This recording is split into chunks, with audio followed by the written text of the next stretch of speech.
Hi, my name is Deja, and this is how I went from being homeless at 16 to thriving in cosmetology school. Proof that resilience creates beauty inside and out. I originally started being homeless at 16, and it went on till I was 20. I didn't put myself in a position, it was like forced upon me. I didn't have any support. It's like when it came to like having housing, it was just like really unstable. I did have a friend at one point in time that let me sleep on her couch here and there.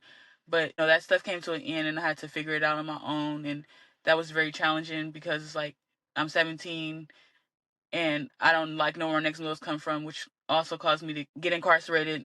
I just went down like a really bad path, and I feel like it's because I was in survival mode so bad, and then seeing myself in jail when I'm supposed to be in school, and you know, almost not graduating. I'm going through all this different type of trauma while trying to come to school every day and put on a face like nothing's going on, but in reality I don't have a place to stay, and I'm coming to school and I'm getting judged based off of me not having the clothes like everybody or the shoes like everybody because I can't. Like I'm outside. I'm homeless. I kind of assumed that was gonna be my life. I was gonna have like a down spiral life just based off of like the cards I was dealt. Like that's what I really thought. I needed a place to stay. I wanted my own place or just to have a place to go in general. And so I was just trying to get put in the right direction. It was hard to figure out like where do I go to help me get placed in a place.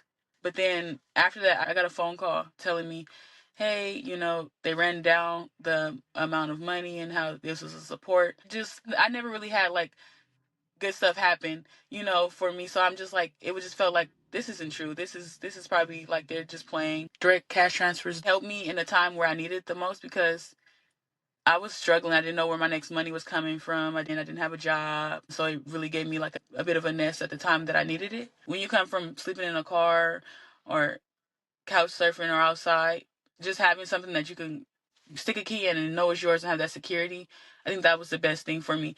I could have it right now with no couch, no bed or nothing, and I would still feel secure because it's mine.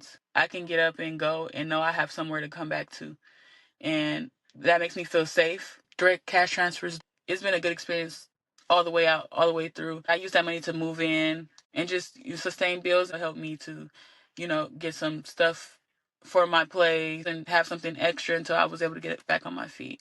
The support systems they give you along with the cash is what I enjoy more so than the cash, the support system.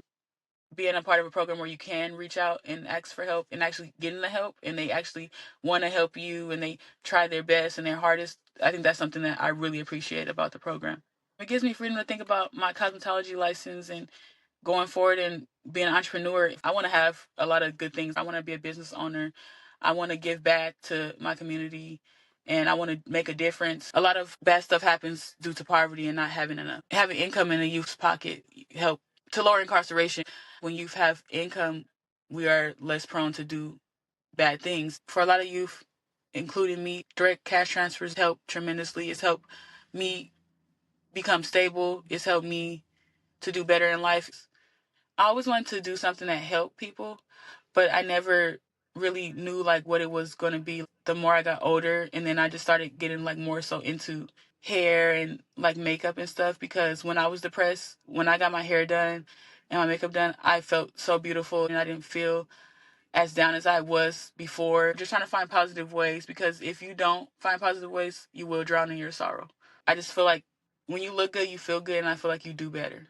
So I feel like that's what I want to give to other people. And I also try to make them feel good just by talking to them, having conversation. Sometimes people come to the salon, that's the only conversation they get, probably all week or all month. So you don't know how you're influencing somebody or helping somebody to feel good. I'm excited to just make a difference in people's lives one step at a time. I would tell someone that's experiencing homelessness at a young age to keep going and that you matter and that it will get better. It doesn't matter how hard it get or how hard it may seem. You have to keep going because if you don't, life will eat you up. A lot of stuff that we go through, we don't realize is going to help somebody else in the future.